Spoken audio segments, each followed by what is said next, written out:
आपके पास 50,000 सैनिकों की फौज है और दुश्मन के पास सिर्फ 3,000। जीत पक्की है ना? लेकिन तभी आपका सबसे भरोसेमंद सेनापति कहता है, आज नहीं कल लड़ेंगे।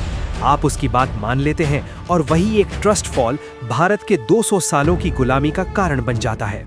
बंगाल दुनिया का ट्रेड हब था। वहां का नवाब था 24 साल का गरम मिजाज नवाब सिराज उद दौला। दूसरी तरफ थी ब्रिटिश ईस्ट इंडिया कंपनी, जिसे लीड कर रहा था मास्टरमाइंड रॉबर्ट क्लाइव। अंग्रेजों के लिए बंगाल सिर्फ एक राज्य नहीं बल्कि एक एटीएम मशीन था। क्लाइव जानता था कि वो आमने सामने की लड़ाई में सिराज को नहीं हरा सकता, इसलिए उसने युद्ध से पहले हैकिंग शुरू की, दिमागों की हैकिंग। क्लाइव ने सिराज के सबसे करीबी लोगों को बाय करना शुरू किया। मीर जाफर, जो सेनापति था, उसे नवाब बनने का लालच दिया गया। जगत सेठ, जो बंगाल का सबसे अमीर बैंकर था, उसे व्यापार का लालच। आज की भाषा में कहें तो सिराज के सिस्टम में ट्रोजन हॉर्स प्लांट कर दिया गया था। 23 जून की दोपहर, प्लासी का मैदान। युद्ध शुरू ही हुआ था कि अचानक मूसलाधार बारिश होने लगी।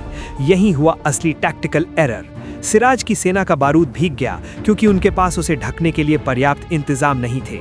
लेकिन अंग्रेजों ने प्रोफेशनलिज्म दिखाते हुए अपने बारूद को तिरपाल से ढक लिया। सिराज के वफादार सेनापति मीर मदान मारे गए।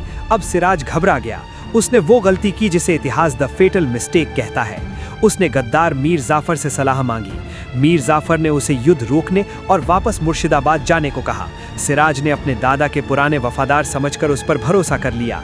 जैसे ही सिराज ने पीठ मोड़ी, मीर जाफर ने अंग्रेजों को इशारा कर दिया। सिराज को भागते वक्त पकड़ लिया गया और उसकी हत्या कर दी गई। मीर जाफर पपेट नवाब बन गया और भारत की चाबियां अंग्रेजों के हाथ में आ गई। ये सिर्फ एक युद्ध की हार नहीं थी, ये एक सॉवरेनिटी की हार थी।